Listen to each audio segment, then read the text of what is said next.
Hey folks, put on my toque because my hat looks like crap again. My hair looks like crap again. Okay, gonna make a coffee with the Cafe La Robot again. The water is boiling. I have to grind some beans.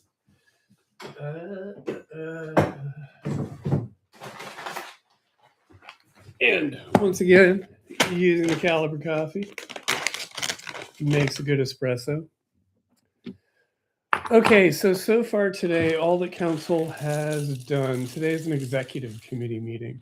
What is executive committee? Executive committee is a committee of all council members where they get together outside of a council meeting. They can review a report with administration, ask questions. It's kind of like their chance to ask their dumb questions, their most wide-ranging questions. The discussion is a little bit more freewheeling. And so yeah. And this way, when they come back next week for the council meeting, in theory, they've had most of their sort of, their dumbest questions, their fundamental questions. They come into the council meeting better prepared. And I don't mean dumb questions in a bad way. Like, councillors should be able to ask dumb questions. There's no way that any councillor or anyone really can be an expert in everything that the city does, because there's so many different things that the city does. So yeah, executive committee is so they can get up to speed so that next week council meeting can move to be quick. That's rarely what happens. Council meetings tend to be quite long as well. Those conversations are also quite freewheeling. But anyways, so yes, today is an executive committee meeting. Now for some reason, I had it in my head that today was a council meeting, and those start at 1 o'clock. Executive committee meetings start at 9 o'clock in the morning. And so I got up this morning thinking, I'll read the agenda for today's meeting this morning, and then I'll be ready to go at 1 o'clock. But then I was like, oh crap, it's the executive committee, so I got in there. So I haven't read any of these reports. I don't actually usually read reports before executive committee. I like to be surprised. We need some, need some surprises in life. Anyways, so yeah, today so far what they've been talking about is the capital upgrades to Mosaic Stadium for 2027. Big ones are that Tamping Grounds. Big ones are they have to replace the turf, and they have to replace the LED scoreboard thingamajig. Can't remember how much that all is. It's like over $10 million, but there's apparently a capital allocation from the budget that already covers part of that. So it's $8.4 million is being asked for today. And this is money coming from the Regina Revitalization Initiative Stadium Reserve. As we have learned today, that reserve, so this is just a reserve specifically for the capital maintenance of the stadium. It is funded from ticket sales, the ticket surcharge of $12 per ticket, and also from rentals, the rental from the riders that we get every year, which is apparently just under $2 million, and the rental from Sask Sport for all these community sport things, that's over $2 million a year. Then on top of that, there's any revenue that we get from, say, a concert, like the Foo Fighters that we would get in a year. That would also go into that reserve. And so, but here's the thing, this reserve can go into a negative balance.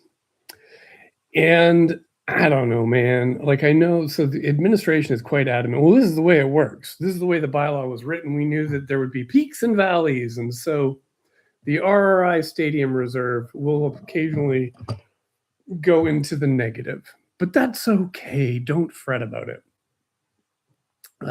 So whatever. Basically, what they're saying is that they'll use corporate funds. So, like the city's revenue that it gets for everything else. And that will smooth out the fact that they're going into a period of deep deficit. They'll be going $10 million into deficit in this reserve because of the money that they're paying right now for these two capital projects, the turf and the LED board. Oh, fuck. Another thing that I forgot to mention. The other thing that goes into the stadium reserve is property taxes. We pay a lot of money, like $13 million, I think it is, in property taxes every year. Oh, that's my water. Let me go get it.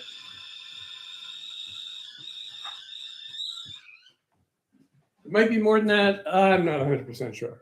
Okay, so Cafe La Robot. Manual coffee maker.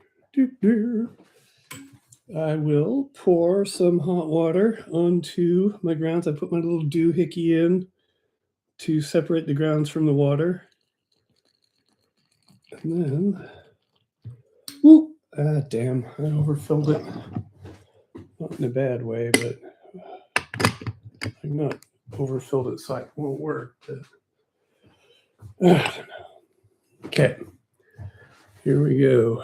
Pressing down the arms to make my coffee. So yeah, there's a big chunk of change every year from property taxes that goes in. People, I don't know if you remember, but we had, God, for how long was it? Was it like 10 years? I don't know. For a very long time, we had a 0.45% mill rate increase every year that was specifically to fund the stadium. So yeah, that was one of the 8 balls that councils were behind. It made it impossible for council to have a 0% mill rate increase because in our financing plan for the stadium, there was a mill rate impact. So council is being told today by administration that, oh, don't worry, because this money is coming out of the reserve, it won't have a mill rate impact. But that's because it's already had a mill rate impact. So people are complaining about our property taxes overall being too high. And that's why. Your stadium. All right. I think that coffee's just about made. Groovy. Okay, I'll set that aside. And I'm just making an Americano. So that the coffee lasts a bit longer. So anyways, Councillor Turnbull has raised some concerns about this, and Councillor Fro, because one of the big problems that's going on here is that there's changes to the turf coming because of changes to the CFL rules. I don't friggin' follow football. I know nothing about it. I watched one Grey Cup in my life. I think I was like 14, and that was it.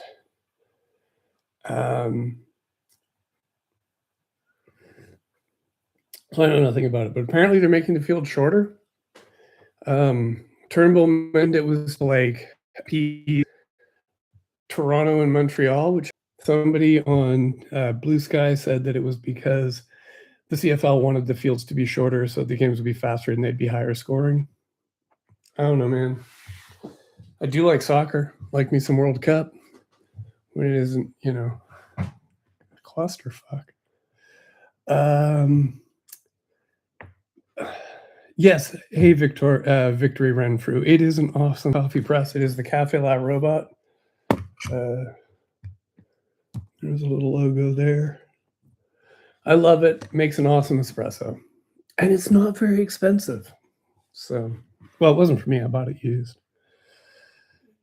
Anyways, where was I? Oh, yeah. So they're changing the field size. So there's this concern that all the user groups, the other like teams and sports and stuff that use the field are going to be kind of effed because the field size is changing and what their rules are in their games, their field size is not changing. So anyways, I don't know. I think it's pretty scuzzy of the CFL to be just like, well, we're just going to like change the field size. And now everybody else all these people who've built stadiums to the old field size have to spend millions of dollars upgrading. The turf replacement, apparently that was predicted to happen in 2000. And what are we in? 2027's coming up. The LED board, apparently because of our cold winters and its proximity to the rail line. It's only lasted 10 years. It was expected to last 10 to 15. Oh, by the way, sorry. Thank you, Victory Renfrew, for tuning in, for leaving a comment. I appreciate that. So anyways, yeah, the board is getting changed up a little bit sooner than was hoped, and the turf is being changed right on schedule. And so the whole problem is just this question of where the line's going to get drawn on the field and where's the goalposts going to be set. And apparently Councillor Sickley's checked on Google, and we can have like reversible ones so they can. I don't know what any of this means. It frankly all sounds absurd. It sounds absurd that we are spending tens of millions of dollars on this stadium for a game, a friggin' game, and a friggin' LED board. Back in my day, we were okay with a wooden plank that you would like put numbers upon, or a chalkboard that you would sketch them on with chalk. And we would, on our fields before each game, we would roll a device across and put our lines down with chalk. That's the way you were supposed to do it. That's like real heritage football, if you ask me. Yeah. I don't really fucking care, except that it costs a lot of money. And what I don't know, what I don't understand, I do have a business degree, and yet somehow all of this stuff is completely arcane to me. When this reserve goes into a negative balance, cash flow from the city, so our tax dollars, gets used to offset that. How does that get replaced? So how does that like cash flow that is, usually used for other stuff that isn't a stadium get replenished after the stadium refills its reserve? How long does that take? And what opportunities do we have to let slide every time this reserve slips into the negative? I don't know how that's being accounted. I guess that's something I can look up, because it's got to be in there somewhere, right? I don't know, man. Yeah. Every time the Mosaic Stadium comes up at council, you realize just how bad a deal it was for us. It's almost like we didn't read the fine print of the deal that we wrote. Do you remember the food and beverage thing? Holy crap. They got the whole financing plan put together. Everything was going along. And then they realized that they didn't have like the food and beverage stuff worked out. They didn't have like a contingency in the money to cover food and beverage. So that had to get added on. So people will tell you that like the financing deal for the stadium was 30 years, but it's actually 31.5 because of the food and beverage. Oh, right. Okay. So because one of the things that's going into this stadium reserve, right, is revenue from events at Mosaic Stadium, like the Foo Fighters. That is going to change, because right now we're signing a deal. It's in the process of being signed with the Brandt Corporations and Mr. Sean Semple to have him take over most of Real. And one of the things that for some reason we agreed to, nobody called into question, nobody thought we should take this bit out, is Semple's going to get 2 uses of the stadium a year to put on major events in the stadium. And he gets all the revenue from that. Now, we will get the $12 surcharge on tickets, but any profit that would be made otherwise above that $12 surcharge, which would be going to us from, like, say, the Foo Fighters, any revenue that could be generated off the stadium from a concert beyond that $12 surcharge, that's going to be going to Brandt, to like, I think it's called Brandt Entertainment or something like that. It's Sean Semple. And that's 2 shows a year. I don't think we've ever had 2 major events in a year in the stadium. I could be wrong. Like there might have been a year where we had like, I don't know, some like, church thing and a concert. I don't know, or we might have, but the thing is that we're giving up those 2 events. And if we only have 1 or 2 events a year in Mosaic that isn't a Riders game, that revenue is now lost to us, and it is lost to us for 99 years. So we can't get that back. So that is one of the like revenue streams that could be going into this reserve that we have just signed away to Sean Semple. That seemed imprudent to me, but everybody seemed to be okay with it on council, and so this is going through. Not everybody. I don't think that deal went through unanimously, but I can't remember who voted against. Anyways, council should be starting back up a while ago, so I'm going to be going back into the meeting behind schedule. Like I said, I did not read this report though before the meeting started, so let's like take a quick look at what else is on the agenda for today. So we've got the capital program. There is a heritage incentive applications for 2026. That's, my God, man, heritage stuff. For like most of the time I've been covering city council, the vast majority of that time council's been saying we need a system for heritage applications so they won't come to council and we have to waste our time on these stupid things. Because most councilors don't like heritage properties because they're from the suburbs and they think it's a waste of money to invest in heritage properties. And so they did. Administration took years and years and years and years and years. Finally came together with this heritage policy on how to deal with heritage properties. And councilors still debate every freaking heritage application. That building doesn't look like a heritage building to me. Why are we giving money to that? Why do we do heritage every goddamn time? So anyways, heritage incentive applications should go like that. But history has proved otherwise. Build Canada Strong funding agreement. Oh, that'll be fun. I don't know what that is, but Building Canada Strong. It looks like negotiate and approve funding agreement between the city and the federal government for the Southwest Sewer Upgrade Project. I think they mentioned they were applying for this money before. This is all a mess up here. But anyways, yes, if we could get that money, that would like cut down on the cost of this Southwest Sewer upgrade. And it would be nice because, as you all know, we have $750 million worth of like trunk lines and lift stations and roads that are now on sitting in this little like list of capital projects that are waiting to be eating up our debt and our revenue. And so basically stuff like this is all we're ever going to be doing now. Just freaking sewers. What else we got? Oh, wastewater stormwater bylaw. Oh, whoopie-doo. North pumping station pumps 1 and 2. I don't know what that is. That could be fun. And lease of Curry Field to the Regina Red Sox. Hopla. That'll be a fun one. There are no delegations today, so we don't have to sit through a presentation from Alan Simpson, the part owner of the Red Sox. You know the Red Sox are owned by Semple and Simpson now, right? Simpson is this guy who owned the company that kind of ran the Red Sox, even though the Red Sox were a community team. And but now they've been bought out by private owners.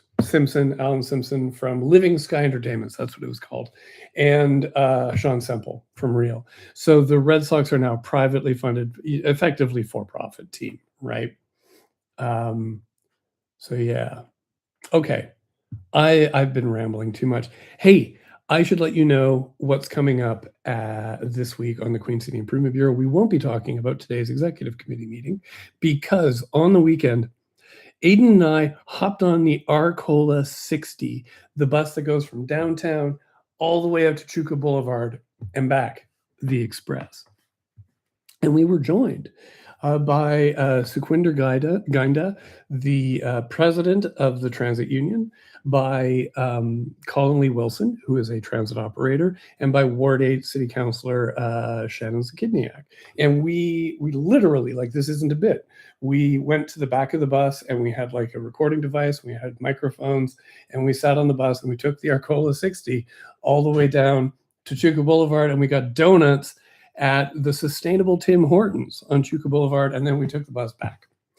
So the episode is the bus ride down to the Tim Hortons and us getting donuts, because it's an express bus, but it takes nearly the length of an entire Queen City Improvement Bureau, which is an hour-long show, to take that bus down. It's a 40-minute bus ride, and then there was like the time, marveling at the Sustainable Donut and getting donuts. So yes, you can join us on Thursday evening at 7 p.m. on 91.3 FM CJTR Access Now Community Radio. You can find them online at accessnowradio.ca. I think that's what it is. Hang on. Let me double check that. Yeah, accessnowradio.ca. Excuse me. And yeah, if you go there, there's a link in the top right-hand corner that says live stream. You can listen to the radio on your computer. It's like 19th century technology on your 20th century laptop. And yeah, and anyways, yeah, you can listen there. Also, that will go up as a podcast over the weekend at some point on our website, which is queencityib.com. Yeah, so I'm going to go back to my Blue Sky account, which is on bluesky.bsky.app/PD City Hall. And I'm going to live tweet this executive committee meeting. When I get back to it, I will be a bit behind real time, and I'll be watching it at 1.5 speed, which is the only way to watch council. Thanks for tuning in whenever it is you're tuning in. And thank you to Victory Renfrew for following along and commenting. What do we got here? Oh, no, thank you for watching. This covering city council is this mania that I have. It's this weird obsession, and I can't not do it. I can't not do it now. So I'm always going to be here long past my death. And just thank you for watching. And yeah, and reading my tweets and listening to our radio show. Okay, I'm done now. Okay, thanks a lot, everybody. I'm going to end the stream, and I'm going to drink this coffee and have a good rest of your Wednesday.